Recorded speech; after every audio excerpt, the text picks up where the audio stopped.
The moment my son threw my suitcase onto the front porch, I knew 12 years of silence were about to become the best investment I ever made. I stood there in my good Sunday dress, watching my own flesh and blood lock me out like yesterday's garbage. Little did they know, yesterday's garbage was about to become worth $8 million. If you're watching this, subscribe and let me know where you're watching from.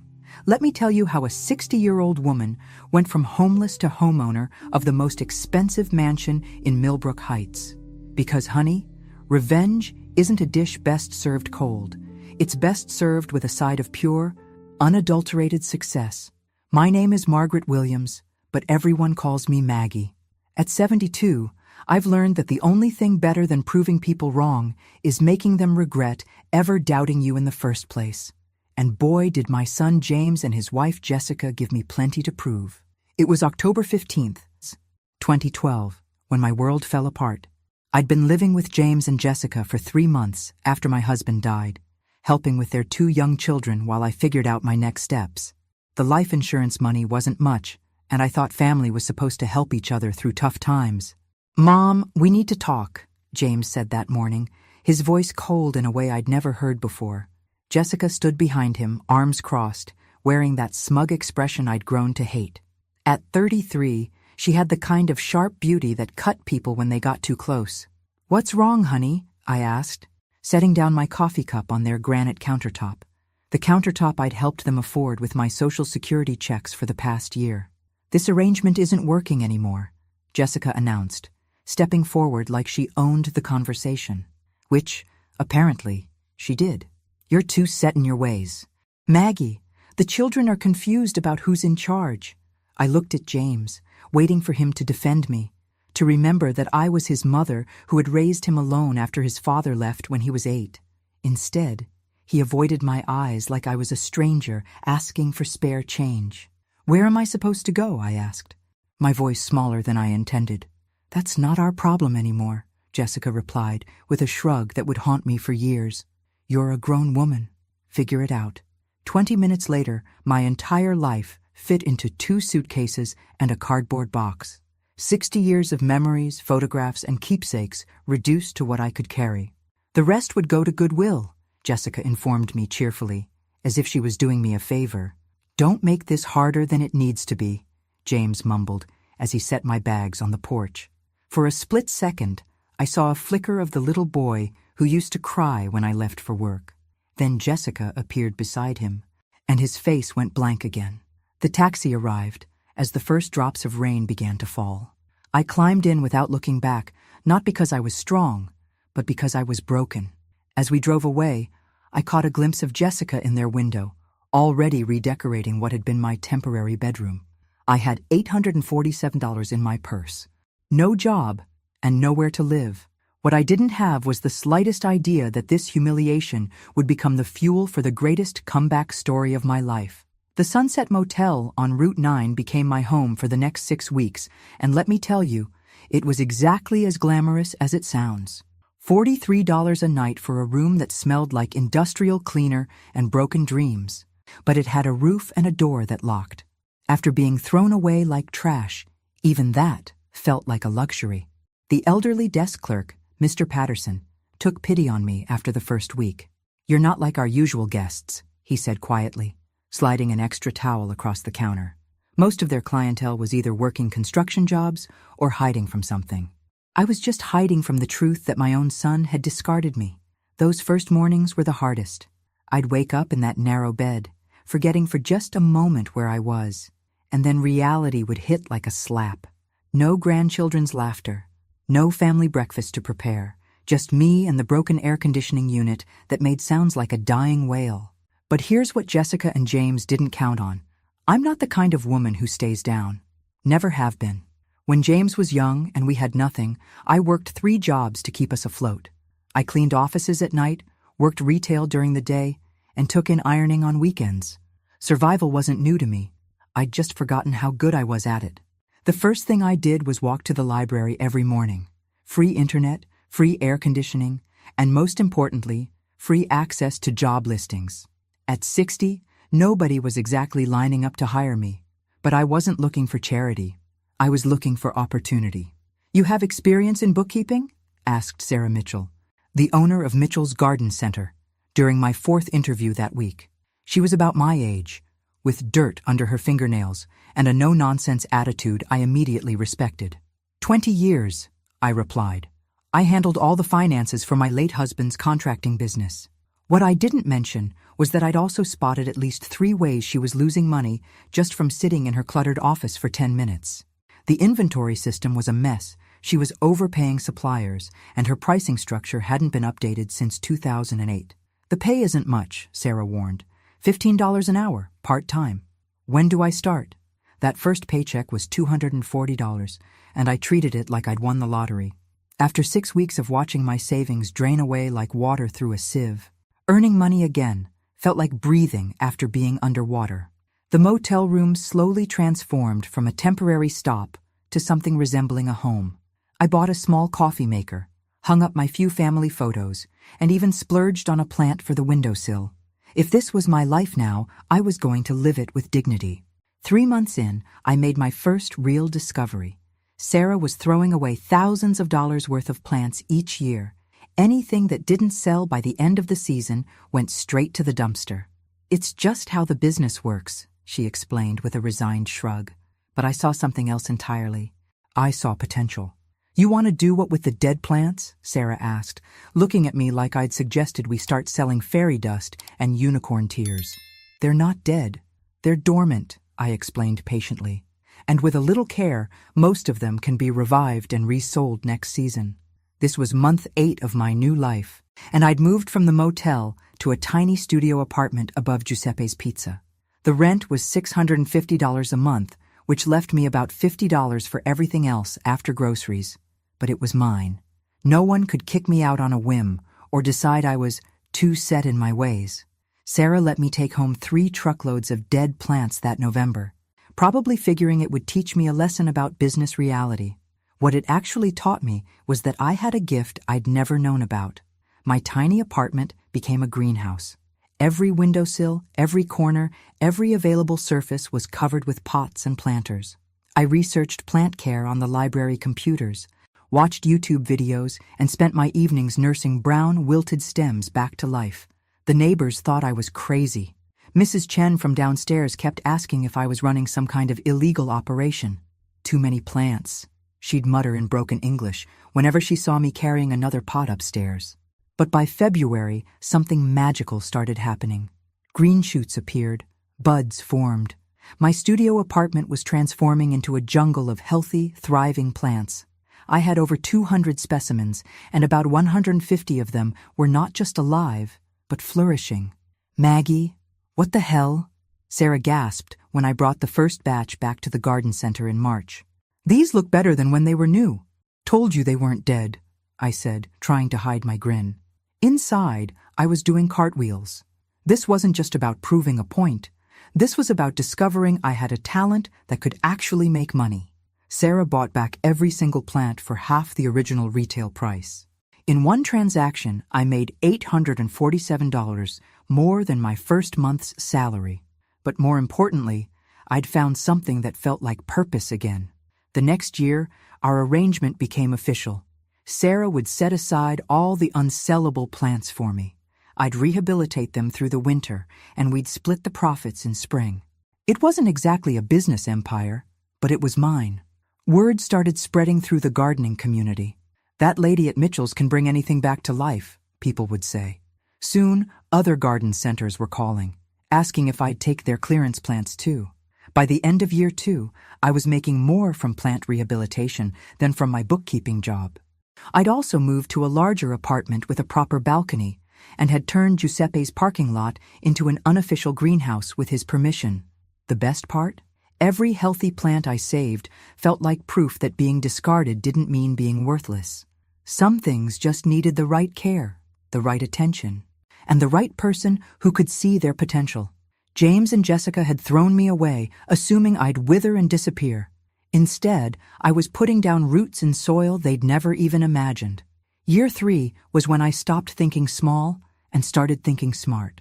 By this point, I had a waiting list of garden centers wanting me to rehabilitate their clearance plants, and my little apartment operation was bursting at the seams. The landlord had started charging me extra for excessive plant drainage, and Giuseppe was getting tired of customers asking if they could buy the beautiful plants covering his parking lot. "You need a real facility," Sarah told me during one of our coffee meetings. "And you need to think bigger than just saving plants." She was right. But thinking bigger required money I didn't have. My savings account had grown to about $15,000, which felt like a fortune after starting with nothing, but it wasn't enough for commercial space. That's when I met Eleanor Rodriguez at the Small Business Development Center. Eleanor was one of those sharp, efficient women who could spot potential from a mile away and wasn't afraid to push people toward it. "You're not in the plant rehabilitation business," she told me after reviewing my numbers. "You're in the business of turning waste into profit. That's a completely different conversation." Eleanor helped me see what I'd been too close to notice. I wasn't just saving plants, I was solving a major industry problem. Garden centers nationwide were literally throwing away millions of dollars in inventory every year because they didn't know how to handle end-of-season clearance effectively. "What if you franchise the process?" Eleanor suggested. "Teach other people to do what you do, take a percentage of their profits, and scale the operation nationwide." The idea was terrifying and thrilling all at once. Me, a 63-year-old woman who'd been homeless 3 years earlier, running a national business? But the numbers Eleanor showed me were impossible to ignore. We spent 6 months developing a business plan. I would start with a proper facility in Millbrook, perfect the rehabilitation process, document everything, and then begin licensing the method to other operators across the country. The SBA loan application was 47 pages long, and I nearly gave up 3 times trying to fill it out. But Eleanor pushed me through every section, helping me articulate why this wasn't just some crazy plant lady's hobby. It was a legitimate solution to a real problem. "Mrs. Williams," the loan officer said during my final interview, "your financial projections seem optimistic." "Sir," I replied, leaning forward with the confidence of someone who'd proven people wrong before. 3 years ago, I was living in a motel room with less than $1,000 to my name. Last year, I turned $50,000 worth of dead plants into $200,000 in revenue. I'd say my track record speaks for itself. The $150,000 loan approval came through on a Tuesday in March. I signed the papers in Eleanor's office, my hands shaking slightly as I realized I was now responsible for more money than I'd ever imagined. Within 6 months, I'd leased a 5,000-square-foot warehouse on the outskirts of town, hired 2 part-time employees, and established contracts with 15 garden centers across 3 states. Phoenix Plant Recovery, because everything deserves a second chance, was officially born. The irony wasn't lost on me. My son had thrown me away, assuming I was worthless. Now I was building a business empire based on proving that nothing is ever truly worthless if you know how to see its potential. By year 5, Phoenix Plant Recovery had grown beyond anything I'd imagined possible. We were operating in 12 states, had 47 licensed operators, and I'd just signed a consulting contract with Home Depot's regional headquarters. The scared, broken woman who'd been thrown out with the trash was now being flown to corporate meetings in Atlanta. "Mrs. Williams, your success story is exactly what our industry needs to hear," said David Chen, Home Depot's sustainability director, as we toured their flagship store. "Turning waste into profit while helping the environment? That's the future of retail." I smiled politely, still getting used to being treated like an expert instead of an inconvenience. The transformation hadn't been easy. There had been plenty of 18-hour days, failed experiments, and moments when I wondered if I was in over my head. But every challenge had taught me something new about business, about myself, and about what I was truly capable of. My personal life had stabilized too. I'd moved into a nice 2-bedroom apartment in Millbrook's historic district, complete with a garden where I could test new rehabilitation techniques. I'd made friends, real friends, not people who tolerated me out of obligation. My weekly book club with Eleanor and 3 other women had become the highlight of my social calendar. The financial success was staggering, even to me. Phoenix Plant Recovery was generating over $2 million in annual revenue, and my personal net worth had crossed the 7-figure mark. I kept detailed spreadsheets, not because I was obsessed with money, but because the numbers represented something more important: independence. "Have you thought about expanding internationally?" asked Marcus Thompson, my business attorney, during our quarterly review. We've been getting inquiries from Canada and the UK. One step at a time, I replied, though the idea was tempting. I want to make sure we're doing this right before we get too ambitious. The truth was, I was already thinking about the next phase. The plant rehabilitation business had taught me that there were profitable opportunities hiding in plain sight all around us, if you knew how to look for them. I'd started investing in other small businesses, applying the same principle of finding undervalued potential and helping it grow. But the real satisfaction came from the personal victories.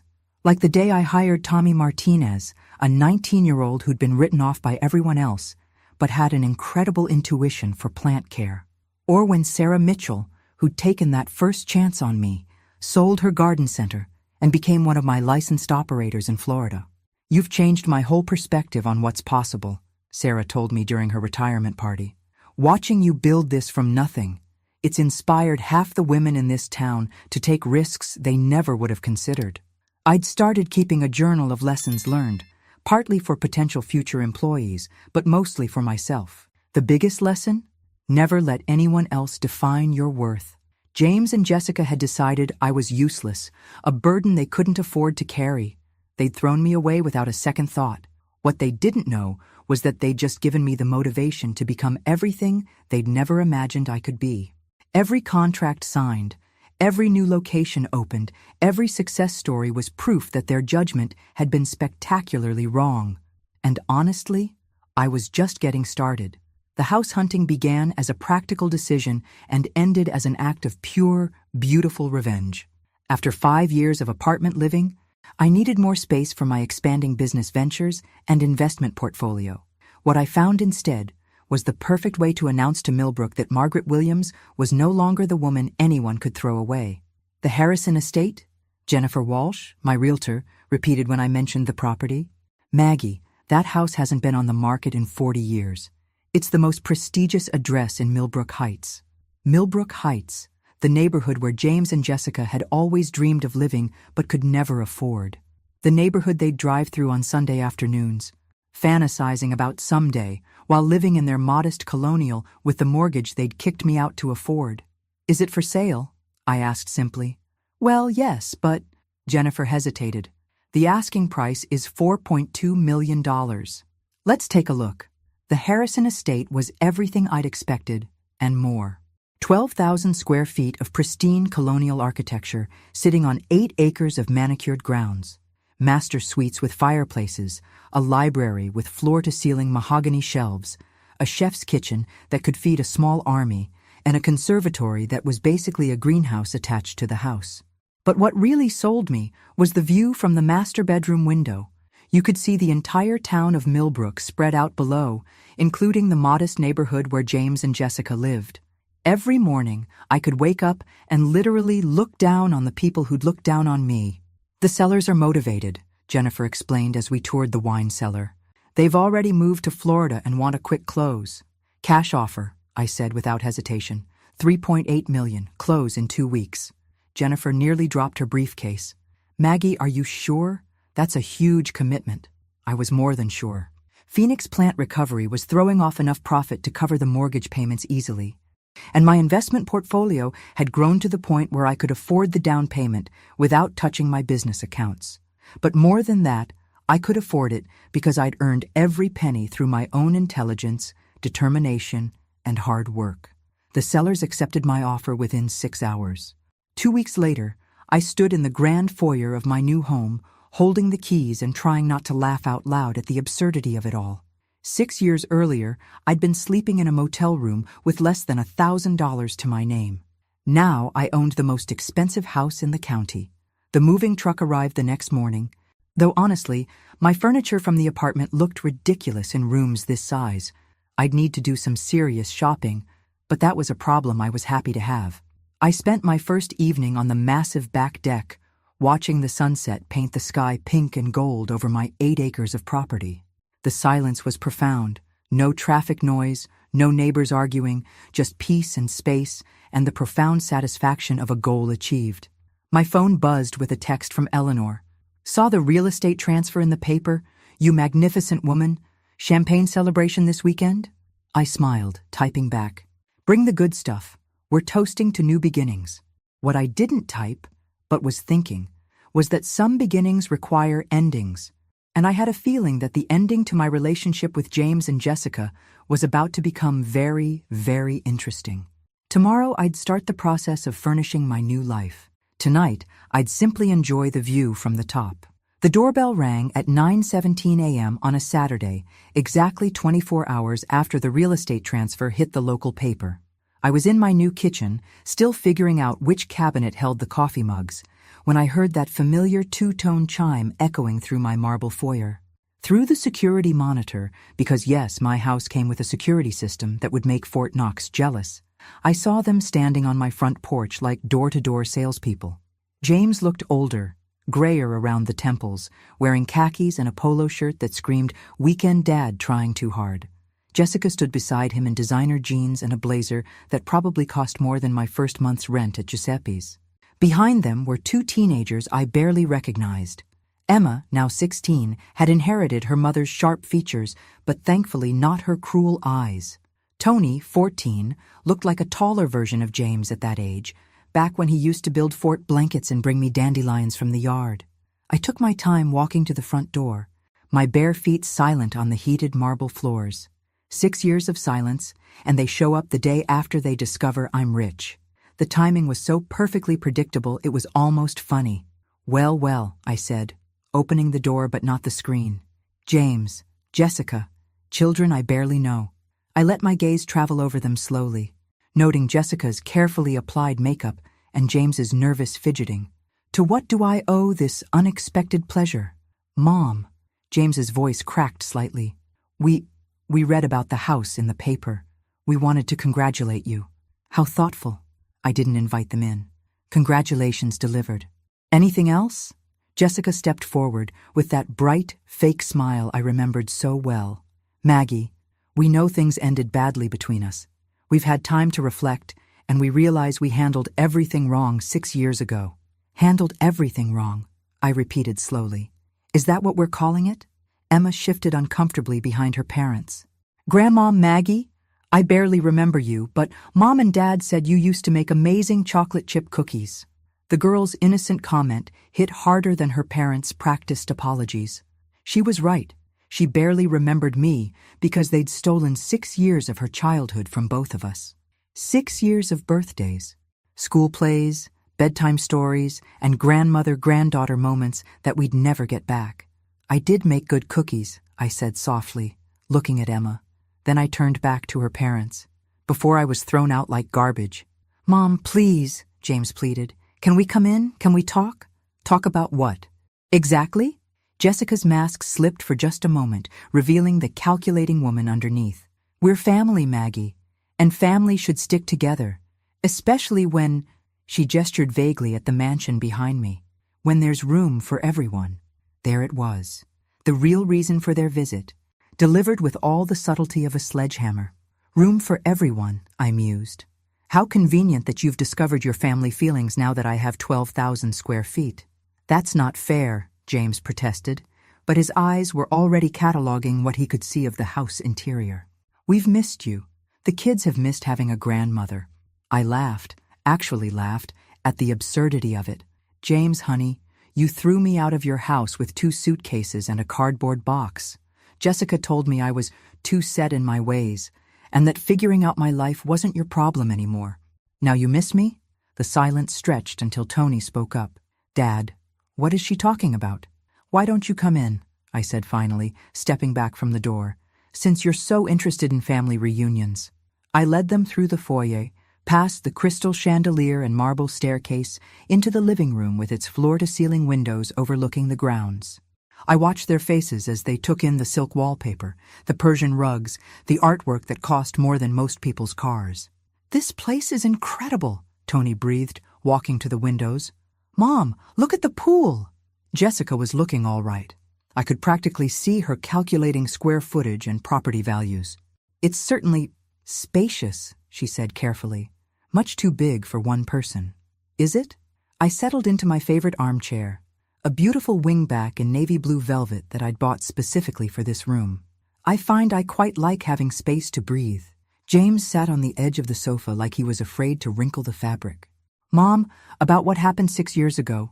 We were dealing with a lot of stress. New mortgage, my job situation was uncertain. Jessica was working full-time with 2 small kids. So naturally, the solution was to make your widowed mother homeless, I finished. Very logical. We thought you'd figure something out, Jessica said defensively. You're so capable, so independent.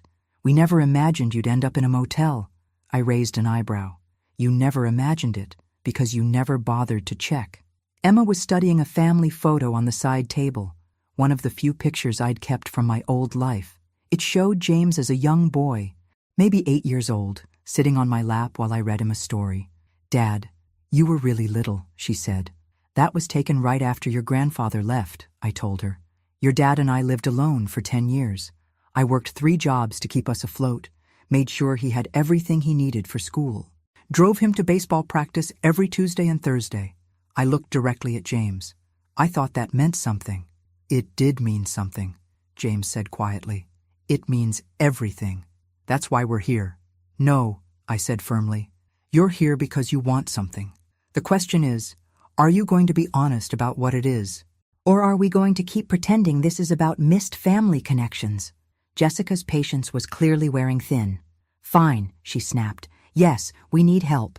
James lost his job 3 months ago. We're behind on the mortgage, and Emma needs money for college applications. Happy now? Deliriously, I said dryly. Now we're getting somewhere. The thing is, James jumped in, shooting Jessica a warning look, we were thinking. You have all this space, and we're struggling with our housing situation. You want to move in. It wasn't a question. Temporarily, Jessica added quickly. Just until James finds another position. Maybe 6 months? A year at most. I looked around my beautiful, peaceful living room, then back at the people who'd discarded me the moment I became inconvenient. Let me make sure I understand this correctly. You want to move your entire family into my house because you're having financial difficulties. We're family, James repeated, like it was a magic word that would open all doors. Family, I mused. Is that what you called it when you locked me out of your house? When you told me figuring out my life wasn't your problem anymore? The silence that followed was broken only by the ticking of the antique clock on the mantelpiece. Finally, Tony spoke up again. What happened 6 years ago? Why won't anyone explain what you're talking about? I looked at the 2 teenagers, these grandchildren I'd been robbed of knowing, and made a decision. Sit down, I told them. Both of you. It's time you learned exactly what kind of people your parents really are. Mom.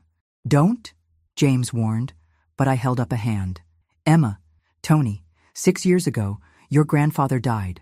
I was 60 years old, recently widowed, and I needed a place to stay while I figured out my next steps. Your parents invited me to live with them. I kept my voice calm, factual. For 3 months, I helped with childcare. I contributed my Social Security checks to household expenses and tried to stay out of the way. Emma and Tony were listening intently, their faces serious. Then one morning, your mother decided I was too set in my ways and told me I had to leave. Immediately. Your father packed my belongings into 2 suitcases and put me on the front porch. I had $847 and nowhere to go. That's not how it happened, Jessica protested. You were interfering with our parenting decisions, undermining our authority with the children. I made them breakfast, I said simply, and I suggested they say please and thank you. Apparently, that qualified as undermining authority. Tony looked confused. But where did you go? What did you do? I lived in a motel for 6 weeks, then a studio apartment above a pizza place. I worked part-time at a garden center for $15 an hour. I smiled at the memory. Best thing that ever happened to me, actually. How is being homeless the best thing that ever happened to you? Emma asked. Because it taught me that I didn't need anyone to take care of me. I could take care of myself just fine. I gestured around the room. Better than fine, as it turns out. Jessica was getting agitated. This is ancient history, Maggie. We're trying to move forward, to rebuild our relationship. No, I interrupted. You're trying to rebuild your bank account. There's a difference. I pulled out my phone and showed them a text message I'd received earlier that morning. This is from Nancy Martinez, a friend of mine who works at the unemployment office. She mentioned seeing a familiar name cross her desk recently. I looked directly at James. You didn't lose your job 3 months ago. You were fired 6 months ago for falsifying expense reports. James's face went white. How did you— I know things, James. I know Jessica opened 3 new credit cards last year and maxed them out on designer clothes and spa treatments. I know you refinanced your house twice to pay for that vacation to Italy. I know you're not just behind on your mortgage, you're facing foreclosure next month. The silence in the room was deafening. I also know, I continued, that you drove by my motel every single day for 6 months after you threw me out. You knew exactly where I was living and exactly how much I was struggling. And you never once stopped to check if I was okay. Emma's eyes filled with tears. Dad? Is that true? James couldn't look at his daughter. Jessica, however, had switched to full attack mode. Fine. So we made mistakes. So did you. You could have asked for help instead of disappearing for 6 years. I laughed. Asked for help from the people who told me figuring out my life wasn't their problem? From the daughter-in-law who called me a burden? We were young. We were stressed. You were cruel, I said quietly. And now you want me to pretend it never happened because you need something from me. Tony suddenly stood up, his face flushed with anger. This is messed up, he said, his voice cracking. Dad, you told us Grandma Maggie moved to Florida to be near her sister. You said she didn't want to see us anymore. We never said that exactly, James started. Yes, you did. Emma jumped up too, her voice rising. You said she chose her new life over being part of our family. You made us think she abandoned us. I felt a surge of vindication mixed with sadness. These children had been lied to for 6 years, robbed of their grandmother because their parents were too proud to admit what they'd done. There's something else you should know, I said softly. About 6 months after I moved out, your father came to see me. Jessica's head snapped toward James. What? You didn't tell her? I asked James, genuinely surprised. How interesting. James was sweating now, his polo shirt sticking to his back. Mom, please. He showed up at my apartment on a Tuesday evening, I continued, watching Jessica's face carefully. He'd been drinking, and he was crying. He said he missed me, that he'd made a terrible mistake, that he wanted me to come home. You're lying, Jessica said, but her voice was uncertain. I pulled out my phone again and scrolled to an old photo. I took a picture of the letter he wrote me that night. Would you like me to read it out loud? The letter was 3 pages long, handwritten on legal pad paper. In it, James apologized profusely for letting Jessica convince him to throw me out. He admitted that he missed me desperately, that the house felt empty without me, that he realized he'd chosen his wife's convenience over his mother's well-being. But the most damning part was the last paragraph, where he begged me not to tell Jessica about his visit because she's already threatened to leave me if I try to bring you back. He chose you, I told Jessica calmly. He chose keeping you happy over doing the right thing by his mother. And for 6 years, he's been lying to all of you about it. Jessica turned to James, her face a mask of fury. You went behind my back? You wrote her a letter? I was drunk, James mumbled. I wasn't thinking clearly. No, I said. You were thinking clearly for the first time in months. That's what scared you. Emma was crying openly now. 6 years, she whispered. We missed 6 years with you because of their lies. But here's the thing, I said, standing up and smoothing down my silk blouse. I'm not the same woman who got thrown out 6 years ago. That woman was broken, dependent, willing to accept crumbs of affection from people who saw her as a burden. I walked to the window, looking out at my perfectly manicured grounds. This woman owns a multi-million-dollar business. This woman has friends who respect her, employees who depend on her, and investments that generate more income in a month than your father made in a year when he had a job. I turned back to face them. This woman doesn't need anything from anyone, especially not from people who threw her away like garbage and now want to move into her house because they've mismanaged their own lives. The silence stretched until Tony spoke up, his voice small. So, you don't want a relationship with us? Even now that you know we were lied to? The question broke my heart, but I kept my expression neutral. I want a relationship with you and Emma. You're innocent victims in this situation. But your parents? I looked directly at James and Jessica. Your parents are going to have to earn their way back into my life, if they can. Jessica stood up abruptly, her mask of false sweetness finally discarded completely. This is ridiculous, she snapped. We're your family, Maggie. You can't just pick and choose which parts of us you want. Watch me, I replied calmly. Fine, Jessica continued, her voice rising. You want to play games? You want to punish us for something that happened 6 years ago? We'll just leave. Come on, James, kids. We don't need this. But Emma didn't move. Neither did Tony. They sat on my expensive sofa, looking between their parents and me with expressions of confusion and betrayal. Actually, Emma said quietly, I want to stay and talk to Grandma Maggie alone. Emma, we're leaving, Jessica commanded. No. Emma's voice was stronger now. I'm 16 years old, and I just found out you've been lying to me for 6 years about my grandmother. I want to hear her side of the story. Tony nodded. Me too. Jessica looked like she was about to explode, but James put a hand on her arm. Maybe we should give them some time, he said quietly. Don't you dare take her side, Jessica hissed at him. I'm not taking anyone's side, James replied, but he was looking at me with something that might have been regret. I'm trying to think about what's best for our children. For a moment, I saw a glimpse of the man who'd written me that letter 6 years ago, the son who'd been torn between his wife's demands and his conscience. But the moment passed quickly. Fine, Jessica said, but we're not done here, Maggie. We'll be back. No, I said firmly. You won't. Not unless you're invited. This is my house, my property, and I have an excellent security system. If you show up uninvited again, I'll have you arrested for trespassing. Jessica's face went through several shades of red. You can't keep us from our children. I'm not keeping anyone from anyone, I said, but I'm also not allowing you to use them as emotional blackmail. Emma and Tony are welcome here anytime they want to visit. You and James are not. Not until you've proven you've changed. Proven how? James asked. I considered the question carefully. Start by telling your children the complete truth about what happened 6 years ago.